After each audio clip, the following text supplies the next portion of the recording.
ಇನ್ನು ಸ್ಪೇನ್ನ ರೋಡ್ರಿಗೆ golden ball ಪ್ರಶಸ್ತಿ, ಫ್ರಾನ್ಸ್ನ ಕಿಲಿಯನ್ ಎಂಬಾಪೆಗೆ ಗೋಲ್ಡನ್ ಬೂಟ್ ಪ್ರಶಸ್ತಿ. ಟೂರ್ನಿಯಲ್ಲಿ ಅತ್ಯಧಿಕ 10 ಗೋಲು ಗಳಿಸಿರುವಂತಹ ಎಂಬಾಪೆ ಸ್ಪೇನ್ನ ಉನೈ ಸೈಮನ್ ಗೋಲ್ಡನ್ ಗ್ಲೋವ್ ಪ್ರಶಸ್ತಿಗೆ ಭಾಜನರಾದರು. ಅತ್ಯುತ್ತಮ ಗೋಲ್ ಕೀಪರ್ ಆಗಿ ಗೋಲ್ಡನ್ ಗ್ಲವ್ ಪ್ರಶಸ್ತಿ ಬಾಚಿಕೊಂಡಿದ್ದಾರೆ.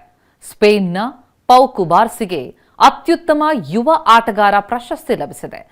ಸ್ಪೇನ್ನ 19 ವರ್ಷದ ಸೆಂಟರ್ ಬ್ಯಾಕ್ ಆಟಗಾರ ಪೌ ಕುಬಾರ್ಸಿ ಅತ್ಯುತ್ತಮ ಯುವ ಆಟಗಾರ ಪ್ರಶಸ್ತಿಯನ್ನು ಪಡ್ಕೊಂಡಿದ್ದಾರೆ.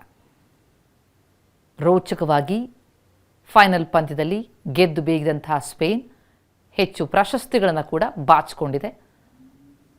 ಯಾರ್ಯಾರಿಗೆ ಯಾವ್ಯಾವ ಪ್ರಶಸ್ತಿ ಲಭಿಸಿದೆ ಅನ್ನೋದರ ಲಿಸ್ಟ್ ಗಮನಿಸ್ತಾ ಇದ್ದೀವಿ. ಟೂರ್ನಿಯಲ್ಲಿ ಅತ್ಯಧಿಕ 10 ಗೋಲ್ ಗಳಿಸಿದಂತಹ ಎಂಬಾಪೆ ಗೋಲ್ಡನ್ ಬೂಟ್ ಪ್ರಶಸ್ತಿಯನ್ನು ಪಡೆದುಕೊಂಡ್ರು, ಫ್ರಾನ್ಸ್ನ ಕಿಲಿಯನ್ ಎಂಬಾಪೆ.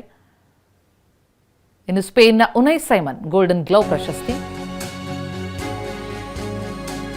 ಇನ್ನು ಸಿಎಂ ಫುಟ್ಬಾಲ್ ಅಭಿಮಾನಿಗಳ ಜೊತೆ ಪಂದ್ಯ ವೀಕ್ಷಿಸಿದ್ರು. ಫಿಫಾ ವಿಶ್ವಕಪ್ ಫೈನಲ್ ಪಂದ್ಯವನ್ನ ಸಿಎಂ ಡಿಕೆ ಶಿವಕುಮಾರ್ ವೀಕ್ಷಿಸಿ ಪ್ರಪಂಚದಾದ್ಯಂತ ಎಲ್ಲರೂ ಒಂದಾಗಿ ಫುಟ್ಬಾಲ್ ನೋಡ್ತಿದ್ದಾರೆ, ಕ್ರೀಡೆಗೆ ಪ್ರೋತ್ಸಾಹ ಕೊಡುವಂತಹ ಕೆಲಸ ನಮ್ಮ ಸರ್ಕಾರ ಮಾಡುತ್ತೆ, ಫುಟ್ಬಾಲ್ ಪ್ರಿಯರಿಗೆ ಒಳ್ಳೆಯದಾಗಲಿ ಅಂತಲೂ ಕೂಡ ಹಾರೈಸಿದ್ದಾರೆ. Thank you, sir.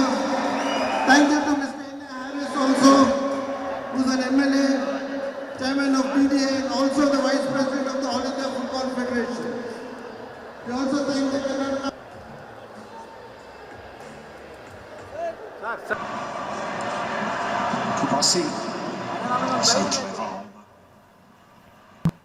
ಮನಸ್ಸಿಗೆ ಮತ್ತು ಸಮಾಜಕ್ಕೆ ಆರೋಗ್ಯಕರವಾದಂಥ ಜೀವನವನ್ನು ನಡೆಸಬೇಕು.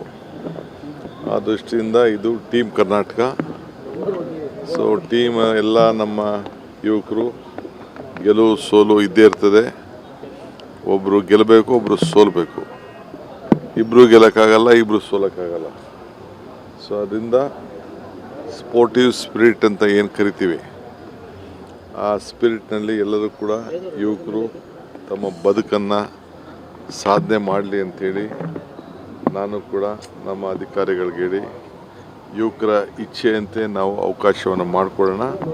ಎಲ್ಲ ನಮ್ಮ ಯುವಕರು ಶಿಸ್ತಿನಿಂದ ಕಾನೂನನ್ನು ಪಾಲನೆ ಮಾಡ್ತಾರೆ ಅನ್ನೋದ ಒಂದು ನಂಬಿಕೆ ನನಗೆ ಯುವಕರ ಮೇಲೆ, ಈ ಕರ್ನಾಟಕ ರಾಜ್ಯದ ಯುವಕರ ಮೇಲೆ ನಂಬಿಕೆ.